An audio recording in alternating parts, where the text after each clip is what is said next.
Salut à tous, je suis ravie de vous accueillir en Australie pour vous raconter l'histoire d'un kangourou, l'histoire d'Octave, un kangourou valeureux.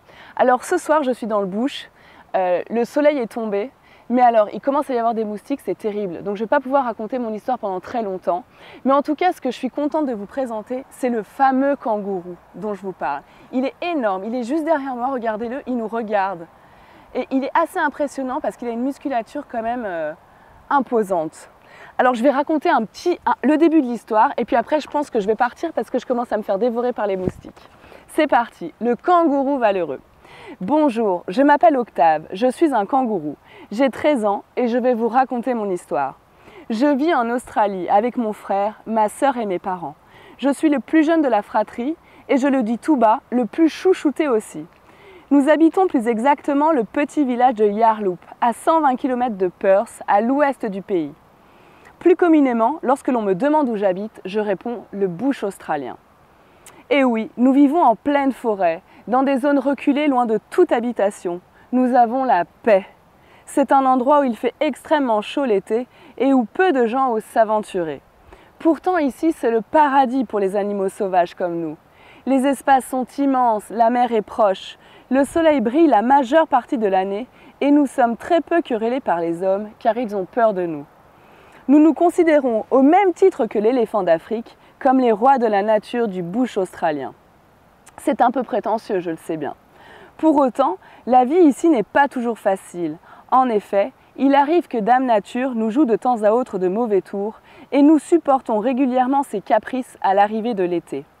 Il faut que je vous dise également, la faune dans ce coin de l'Australie est parfois très hostile. De nombreux animaux peu sympathiques, voire dangereux y vivent. Nous sommes donc très prudents, ma famille et moi, et nous accordons notre confiance qu'à très peu de monde. Notre principal ennemi est le dingo. C'est un chien sauvage très agressif qui se déplace en meute et vit aussi dans la brousse. Nous prenons garde quand nous partons nous balader en forêt de ne pas en croiser un car cela déclencherait à coup sûr une bagarre. Notre voisin n'est autre qu'un taipan, un serpent très venimeux, c'est vous dire. J'aurais préféré avoir comme voisin un koala, mais bon, le sort en a décidé autrement. Cela dit, avec notre voisin, nous avons un pacte de non-agression, alors pour le moment, les relations sont cordiales, rien à signaler. Mais la vie dans le bush ne nous a pas épargnés avec mes parents. Voici mon histoire. À l'été 2010, précisément, nous habitions Darwin, cette ville située tout au nord du pays, bordée par la mer du Timor. C'était un été extrêmement chaud. Les températures atteignaient en journée 45 degrés. Une nuit du mois de décembre, été en Australie, nous dûmes quitter précipitamment notre maison en laissant toutes nos affaires. Nous ne sommes jamais revenus sur les lieux depuis. Mon père ne veut même plus en parler. À cette époque, nous étions très heureux tous ensemble. Nous vivions avec mes grands-parents. Ma grand-mère se chargeait quotidiennement de préparer les repas et pour cela, elle allait cueillir des baies et des herbes dans le bush. Mon grand-père, de son côté, m'apprenait à jouer aux échecs. Avec mes frères et sœurs, nous faisions des concours de boxe. Mon père était le grand vainqueur de chaque tournoi. Nous passions notre temps libre à jouer dans la forêt, à se chahuter, se cacher derrière les bosquets, explorer notre territoire. Avec mon meilleur ami Gustave, un koala d'une gentillesse incroyable, nous jouions au jeu du concours de saut. Je dois dire que j'étais assez douée et très fière de le proclamer haut et fort. Gustave admirait ma souplesse et ma faculté à sauter toujours plus haut. Il mesurait mes exploits et m'encourageait à être encore meilleur. Pour s'amuser, Gustave s'agrippait à mon dos et j'en profitais pour bondir et le faire rire aux éclats. Des souvenirs mémorables. Nous étions inséparables. Mes parents étaient instituteurs et passaient beaucoup de temps à l'école. Comme chaque soir avant d'aller dormir, nous jouions avec mes frères et sœurs, mes grands-parents et mes parents à la belote. Mais cette nuit n'allait pas être de tout repos. Quelques heures après le coucher, un orage éclata. Quelques instants plus tard, la foudre s'abattit non loin de chez nous. La détonation réveilla immédiatement mon père. Quand il sortit de la cahute, il comprit quel drame venait de se produire. Les arbres s'embrasaient et les flammes commençaient à gagner du terrain et menacer notre habitation. Dans quelques minutes, notre maison serait encerclée par le feu. Le temps était compté. Il fallait réagir vite et décamper sans tarder. Mon père, complètement paniqué par la situation, nous réveilla et sans explication nous somma de prendre quelques affaires et de quitter sur le champ notre maison. Tout le monde s'exécuta sans poser de questions. Nous comprîmes à cet instant qu'un incendie s'était déclaré et que nos vies étaient en danger. Ce soir-là, mon père nous demanda de respecter 2 consignes: bondir le plus loin et le plus vite possible en direction du sud, rester groupés et ne pas se retourner sur notre chemin.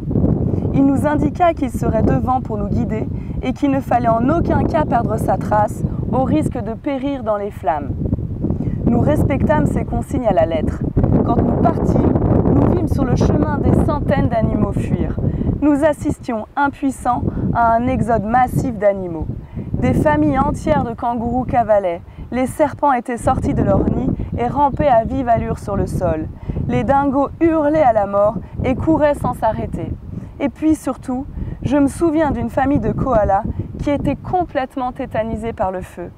Quand mon père les vit sur le chemin, prostrés au pied de leur eucalyptus, il demanda à ma mère et ma sœur de les porter dans leur poche ventrale pour les sauver. Elles le firent sans sourciller.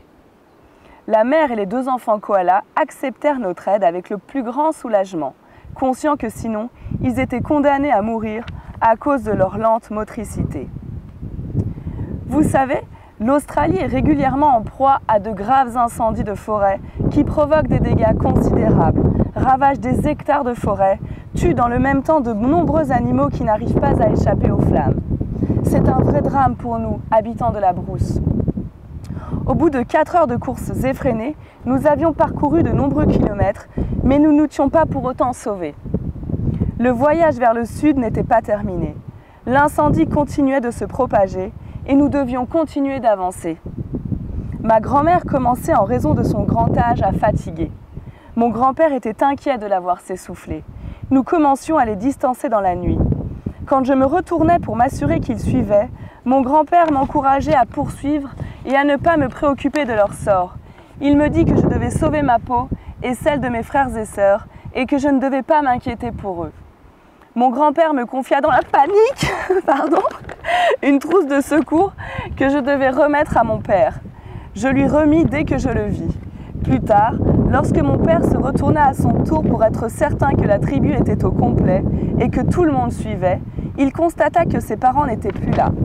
Il nous demanda de les attendre quelques minutes, mais nous ne les vîmes pas arriver.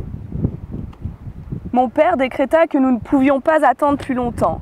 Il nous obligea à reprendre la route et nous promit qu'il nous rattraperait. Il devait aller à la rencontre de ses parents en difficulté.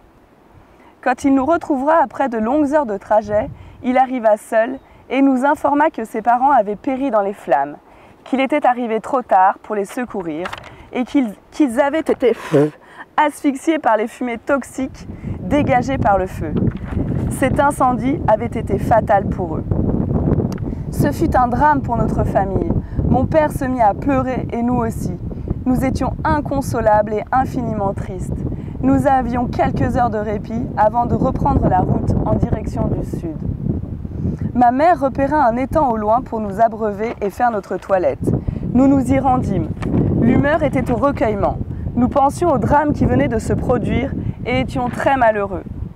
En leur mémoire, nous avons chanté leur chanson préférée, assis autour de l'étang, et avons encore pleuré toutes les larmes de nos corps. J'ai des bêtes qui m'attaquent. Nous nous reposâmes quelques heures et malgré notre peine immense, nous reprîmes la route. Mon père décida en cours de route que nous irions habiter quelque temps chez son frère à Yarloop. Nous y serions en sécurité. Nos estomacs commençaient à crier famine et nous avions tous hâte d'être enfin à l'abri de l'incendie. Le jour commençait à se lever et une nouvelle journée s'annonçait. Nous découvrîmes quelques kilomètres après l'étang un village à l'abandon. Les habitants avaient eux aussi déserté les lieux pour échapper à l'incendie meurtrier qui les menaçait. Ma sœur me montra du doigt un potager. Nous nous précipitâmes pour manger les légumes qui restaient. Alors je m'approchai du jardin pour ramasser une tomate qui était tombée par terre. Soudainement, et sans que je ne le vis, un serpent m'attaqua la patte arrière droite. D'ailleurs, je vais vérifier qu'il n'y a pas un serpent autour de moi quand même. 2 minutes, excusez, pause. C'est bon.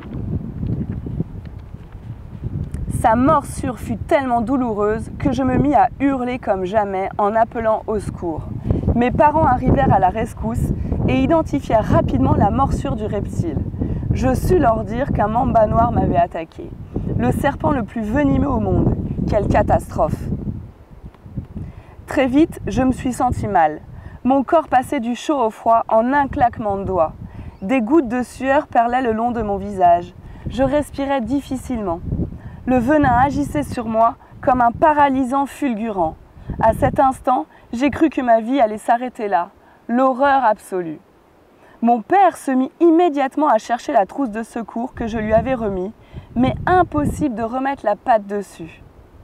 Lui qui nous avait toujours enseigné que dans cet environnement hostile, il ne fallait jamais partir en vadrouille sans son kit de survie, voilà qu'il ne le trouvait plus. Dans l'affolement, il avait perdu le sérum. Mes parents étaient très angoissés à l'idée que j'y laisse ma peau. Chacun participa à ma guérison. Les koalas m'appliquèrent des feuilles d'eucalyptus sur la plaie pour la désinfecter et me forcèrent à en manger quelques-unes pour soulager ma fièvre. Je respirais très difficilement. Ma sœur se rendit à l'étang que nous avions quitté peu de temps avant pour remplir sa poche ventrale d'eau et me rafraîchir le visage. Je n'avais jamais ressenti pareille douleur. Ma mère était à mes côtés et me rassurait. Cette attaque m'avait beaucoup éprouvée, mais nous ne pouvions pas rester ici plus longtemps. Le feu n'était toujours pas sous contrôle et continuait de progresser dans ma direction. Avant le départ, mon père nous fit ses dernières recommandations. Nous allions parcourir la dernière étape et la plus longue avant l'arrivée dans la ville de Yarloop, au bord de l'océan Indien, où nous serions définitivement à l'abri chez mon oncle et ma tante. Au moment de partir, je m'élançais pour bondir, mais impossible. Cette fonction vitale ne fonctionnait plus. Je ne pouvais plus sauter. Moi qui avais toujours été le champion du saut en hauteur, je n'en revenais pas. Mon corps ne répondait plus. Je me mis à crier et ma famille se stoppa net. Ils se retournèrent et comprirent que la morsure du mamba noir était plus virulente qu'ils ne le pensaient. Un vent de panique souffla. Je craignais qu'ils m'abandonnent comme une vieille chaussette au bord de la route. Mais non, ils me rassurèrent et me dirent qu'ils allaient trouver une solution. Il fallait être rapide, l'avance que nous avions gagnée sur l'incendie se réduisait. Seulement, aucune autre possibilité n'émergeait. Tout d'un coup, une idée me traversa l'esprit. Certes, nous étions tous bien chargés, entre les sacs à dos et les koalas à porter, mais nos mains étaient libres. La seule échappatoire était de construire un brancard de fortune pour me transporter. Je leur soumis l'idée. Après 1 minute de réflexion, ils acceptèrent la proposition et s'activèrent pour rassembler les branchages, les feuillages et confectionner un brancard suffisamment solide pour tenir le reste du voyage. Mon handicap ne facilitait pas le trajet, mais il n'y avait pas d'autre issue pour moi. J'étais presque jaloux de voir les koalas transbahutés dans la poche de ma mère. Mais bon, je devais me raisonner. Je n'étais plus en âge, à cause de ma taille et de mon poids, de me blottir contre son ventre. Après 1 heure de travail intensif, la civière commençait à prendre forme. Chacun avait un rôle bien défini. Mon père s'était improvisé chef d'orchestre. Il coordonnait la construction du brancard. Mon frère se chargeait de trouver les bois et les branchages pour édifier la structure de celui-ci. Ma mère et ma sœur s'occupaient de les placer pour constituer l'architecture et les koalas nouèrent l'ensemble au moyen des branchages d'eucalyptus. Mon père alla chercher de la boue dans l'étang pour solidifier la construction. Une fois la civière construite, nous reprîmes la route sans tarder. En chemin, nous croisâmes des dingos qui nous informèrent que les pompiers maîtrisaient l'incendie. En effet, nous apercevions dans le ciel des canadaires qui lâchaient des tonnes d'eau pour anéantir le feu. Nous étions soulagés de savoir que les flammes se résorbaient. Je vis un dingo passer à toute allure à nos côtés. Je l'interpellai avec un sifflement strident. Il se stoppa net, fit demi-tour et vint à ma rencontre. Il tenait dans sa gueule une pochette qui ressemblait à la trousse de secours que mon grand-père avait avant qu'il ne disparaisse. Immobile sur mon brancard, je lui demandai où il s'était procuré cette pochette. Il m'expliqua qu'il l'avait trouvée par terre et ramassée en cas de besoin. Je pris le temps de lui expliquer ma mésaventure et le dingo accepta immédiatement de me remettre la trousse de secours. Mon père m'administra aussitôt le sérum et je pus à nouveau respirer normalement. Pendant le trajet, j'étais ballottée sur mon lit en bois. Je m'agrippais au bord du brancard pour ne pas tomber. Ce n'était pas très stable, mais c'était mieux que rien. Chacun des membres de ma famille portait un coin du lit. Nous avançâmes à grande allure et rattrapâmes le temps perdu. 2 jours plus tard, nous arrivâmes à bon port, Yarloup. Nous allions désormais réapprendre à vivre ici. Tout reconstruire, se faire de nouveaux amis, trouver un nouveau travail pour mes parents. Et puis, je pensais souvent à mon ami Gustave. Je ne l'avais jamais revu depuis l'incendie de Darwin. J'espérais qu'il ne lui soit pas arrivé un malheur. Mon père avait choisi la destination de Yarloup car son frère vivait ici et pourrait nous héberger le temps de trouver une nouvelle habitation. Le paysage était différent du nord de l'Australie. L'océan Indien bordait les côtes, les plages étaient splendides. J'avais hâte de me tremper les orteils dans cette eau si limpide. Le paysage était magnifique. Nous allions découvrir une nouvelle nature et de nouveaux gens. Cela allait être un riche enseignement. Mais surtout, je devais réapprendre à sauter pour retrouver mon indépendance et me débrouiller seule. J'étais terriblement inquiet de ne plus jamais pouvoir bondir. Mes parents allaient devoir m'inscrire dans une école spécialisée, ce qu'ils firent dès leur arrivée. Fin décembre, j'ai intégré l'école de la deuxième chance. L'établissement était situé à 2 heures de route de Yarloup, à Perth, au bord de l'océan. Il s'agissait d'un internat qui prenait soin des animaux ayant subi de grands traumatismes physiques. Je découvris des serpents qui avaient la peau brûlée à cause des incendies de forêt, des dingos devenus borgnes ou aveugles à la suite de bagarres qui avaient mal tourné, des koalas estropiés à cause de chutes vertigineuses des arbres, des oiseaux qui ne pouvaient plus voler. Et moi, j'étais le seul kangourou à qui il était arrivé une telle mésaventure. Les jours qui suivirent mon arrivée, je fis la connaissance d'une demoiselle kangourou qui était très jolie et sympathique de surcroît. Elle s'appelait Tina, elle était aveugle de naissance. Je lui expliquai mon handicap et elle me dit rapidement qu'elle était certaine que je rebondirais un jour. Pour réussir ce pari, me dit-elle, tu dois être combatif, déterminé à ressauter et faire tes exercices de rééducation assidûment. Je l'écoutais attentivement, j'étais sous son charme. Je rentrais chez mes parents 1 fois par mois. Depuis leur arrivée à Yarloup, ils avaient réussi à trouver un travail d'instituteur. Mon frère et ma sœur avaient repris le chemin de l'école et tout se passait pour le mieux. Je demandais des nouvelles des koalas. Mes parents m'informèrent qu'ils avaient des contacts réguliers et que la famille avait pris possession d'un eucalyptus à l'entrée de la forêt pour pouvoir regagner la ville facilement en cas d'incendie. Quant à mon ami Gustave, il n'avait pas donné signe de vie. Le seul souvenir qu'il me restait de lui était une photo prise à sa fête d'anniversaire. J'avais emporté cette image en souvenir au moment de quitter Darwin. Notre nouvelle habitation était très chouette, en pleine brousse, mais cette fois à côté d'un lac pour pouvoir arroser notre cahute en cas d'incendie. Tout se passait bien et je progressais chaque jour dans ma nouvelle école grâce au soutien de mon amie Tina. Je voyais bien que ce rapprochement entre Tina et moi ne plaisait pas du tout au dingo borgne qui était jaloux de notre relation. Il contrôlait nos moindres faits et gestes et n'hésitait pas à être agressif à mon égard. Je compris très vite qu'il devait aimer Tina en secret. Comme chaque matin, j'exécutais mes exercices de rééducation sur la plage, seule, avant de partir en classe pour suivre les cours. Je vis arriver le dingo borgne vers moi d'un pas alerte. J'en déduis qu'il voulait me parler. Il se posta devant moi et m'interpella avec un aboiement fort désagréable. Il me dit « Toi le kangourou, je t'interdis de parler à Tina. Elle est à moi, seulement à moi. Si je te surprends à lui adresser la parole, gare à toi. Tu es prévenu maintenant. » Ces menaces ne m'inquiétaient pas outre mesure, mais désormais, je serais méfiant. Je décidai d'en parler à Tina. La journée se déroula normalement. À la fin des cours, j'expliquai à Tina ce que le dingo m'avait dit. Elle me confirma qu'il était amoureux d'elle et qu'elle avait déjà refusé ses avances. Depuis, le dingo avait un comportement menaçant à l'égard des mâles qui lui adressaient la parole. Je me sentais bien dans cette école avec Tina. Je progressais chaque jour et étais sur la voie de la guérison. J'avais lié une amitié forte avec les koalas de l'institution.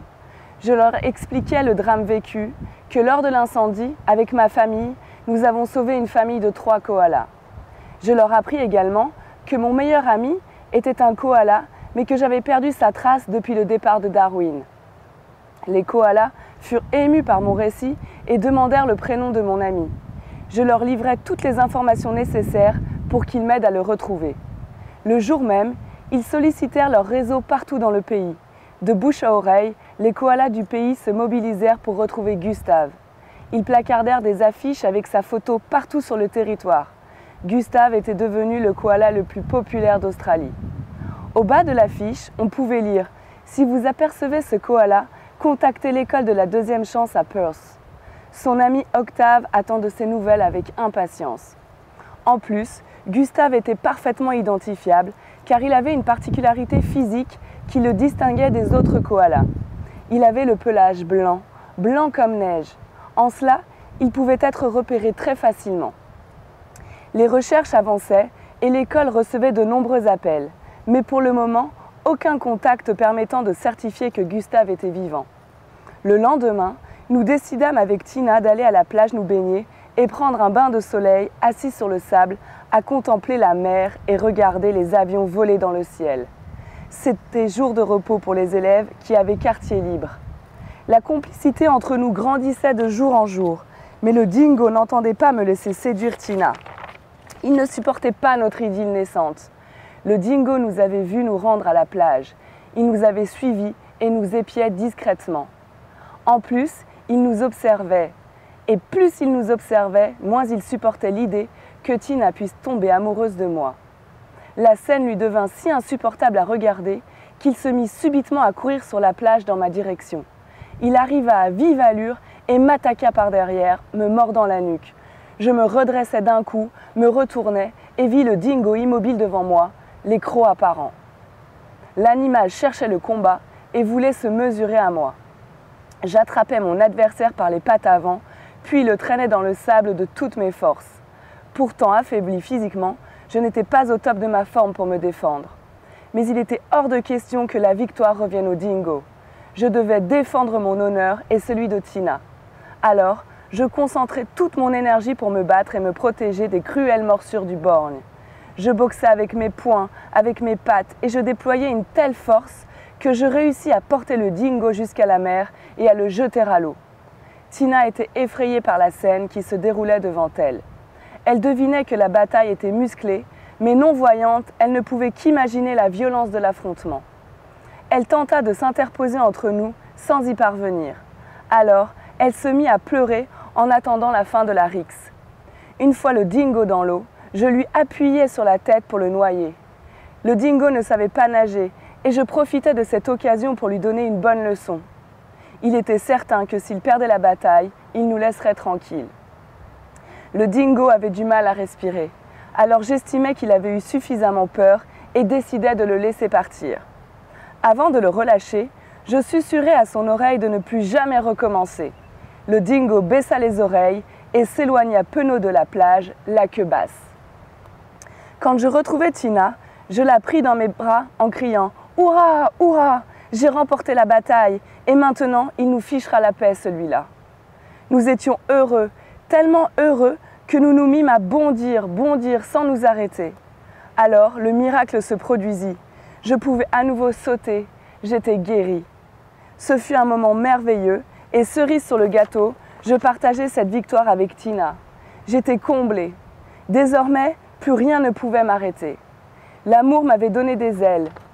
Nous rentrâmes à l'internat, main dans la main, et croisâmes sur le chemin le pauvre dingo qui baissa les yeux. En arrivant, la directrice de l'école m'annonça qu'une dame avait appelé pour dire qu'elle avait vu Gustave, le koala blanc, dans la région du Queensland, non loin de Cairns, à l'autre bout du pays. Décidément, les bonnes nouvelles pleuvaient. Notre histoire avait fait le tour du pays. Tous les médias en parlaient. Je fis part à la directrice de ma guérison totale. Je pouvais de nouveau sauter et reprendre une vie normale. La directrice m'applaudit et me félicita pour tous les efforts accomplis. La fin de l'aventure sonnait à Perth et bientôt, je pourrais retrouver ma famille. Je ne voulais pas quitter Tina, ma bien-aimée. Alors, je lui proposai de venir vivre avec moi et mes parents à Yarloop. Naturellement, Tina accepta et en informa ses propres parents qui acceptèrent sa décision. Une nouvelle vie allait démarrer. J'allais désormais veiller sur Tina, prendre soin d'elle et lui prodiguer les soins nécessaires. 15 jours plus tard, nous firent nos adieux à nos camarades, tous tristes de nous voir partir. L'école organisa spécialement pour nous une fête pour ce grand départ. Les animaux de l'école avaient préparé un spectacle pour l'occasion. Les serpents firent une danse, les oiseaux chantèrent des chansons et les koalas jouèrent du didgeridoo. Ce fut un moment très animé et joyeux, chargé d'émotions. Les amoureux constatèrent que les dingos borgnes n'étaient pas de la partie. Le lendemain, quand ils arrivèrent à la maison, un comité d'accueil les attendait. Le frère et la sœur d'Octave étaient ravis de voir leur frère guéri et en pleine forme. Ils firent la connaissance de Tina, qu'ils trouvèrent délicieuse. Ses parents le serrèrent dans leurs bras en lui exprimant toute la fierté qu'ils ressentaient pour lui. Octave était devenu, aux yeux de sa famille, un héros qui avait bravé tous les obstacles sur son chemin et raflé l'amour au passage. Mais le clou du spectacle fut l'apparition de son cher ami Gustave, qui avait fait le déplacement spécialement pour le voir depuis la ville de Cairns. Octave resta bouche bée en voyant Gustave. La surprise fut immense. Les amis de toujours s'étaient enfin retrouvés. La fête pouvait battre son plein. Gustave raconta à Octave qu'il avait lui aussi entrepris des recherches de son côté. Un jour, il était tombé par hasard sur un article dans le journal national qui relatait l'histoire d'Octave, ce kangourou valeureux qui ne pouvait plus sauter à cause de la morsure d'un mamba noir et qui recherchait son ami Gustave, disparu depuis l'incendie de Darwin. Il était indiqué dans le journal que le kangourou et les siens avaient migré dans le sud-ouest du pays. De fil en aiguille, Gustave avait réussi à obtenir l'adresse recherchée grâce à l'aide précieuse de ses amis les oiseaux qui, pendant de longs mois, réalisèrent des repérages aériens dans tout l'ouest de l'Australie. À force d'exploration et de patience, Gustave avait pu identifier le nouveau lieu d'habitation de sa famille. La nouvelle année scolaire démarrait et un avenir radieux s'annonçait pour Octave et Tina. Notre jeune héros racontait ses aventures à ses camarades de classe qui l'écoutaient attentivement sans broncher d'une oreille. À la fin de l'histoire, ils applaudissaient et certains même pleuraient. Le kangourou était devenu la nouvelle coqueluche de l'école. L'histoire d'Octave avait tellement ému le pays qu'il décida de l'écrire pour la partager avec le plus grand nombre. Il en sortit un best-seller. Par la suite, le kangourou fut invité sur les plateaux télé, les radios, les hôpitaux en compagnie de Tina pour témoigner que tout était possible dans la vie, même les guérisons les plus improbables, à condition d'y croire vraiment et de concentrer toutes ses forces pour y parvenir. Octave devint pour la nation tout entière le kangourou valeureux. À bientôt pour une prochaine histoire.